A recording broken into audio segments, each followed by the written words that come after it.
Hey, I'm Remy Franklin. It's September 5th, and I just finished my first day of training here at Elemental Performance and Fitness with Climb Strong coach Steve Bechtel, and just reporting back on my first day, meeting with Steve in the morning and then doing a strength exercise in the afternoon.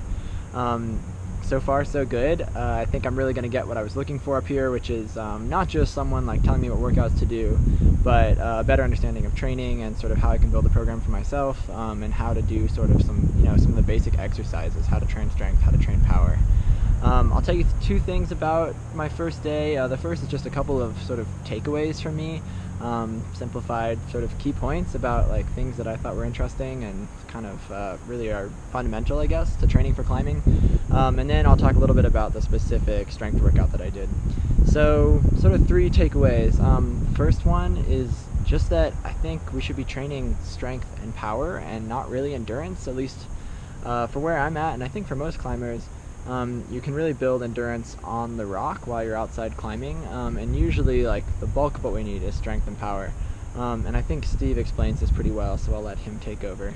Because we imagine like if I just did more 4x4s or something, that would be the ticket, but it's not really true. Our endurance is so limited compared to what we can do power and strength wise that this needs to be the bread and butter of our meals. Cool. Another thing I'm thinking about after the session is just how much climbing is a skill-based sport, how much we need to train outside on the rock all the time and really focus on practicing movements and skills. And then I guess the third one is just this idea that when we're training, doing a little bit too little is better than doing a little bit too much. I definitely felt that earlier this year, injuring myself on the hangboard, which really put me back a few months. Whereas if we're doing just a little bit too little, we're still getting the adaptation benefits, even if it's not quite as much, and we can consistently get stronger without the setbacks.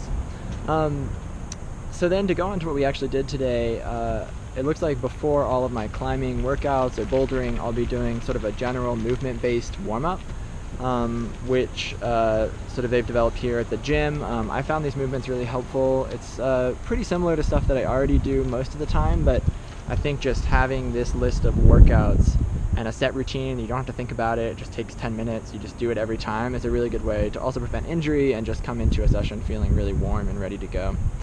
And then in the strength session we did basically a 5x5, which was really a 5x5x5. So one of the things I learned today is that there's sort of 5 basic movements that we need to train strength for. See if I can get them all. Pushing movements, pulling, hinge, squat, and then core.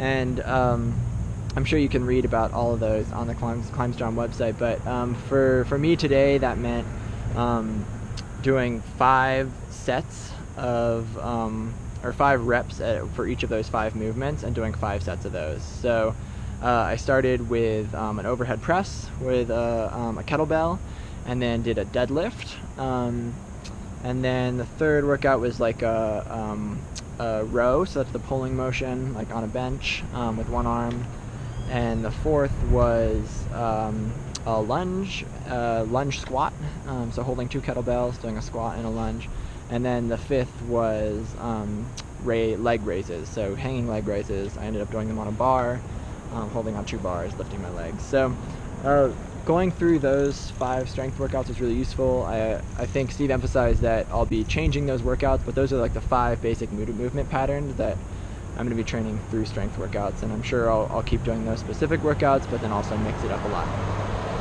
So hopefully that was helpful, give you a sense for sort of what I'm doing my first day here. It looks like I'll be training probably about 4 days a week in the gym for the next 3 weeks, and tomorrow I'm going outside to climb some volume, and so I'll be back on Thursday.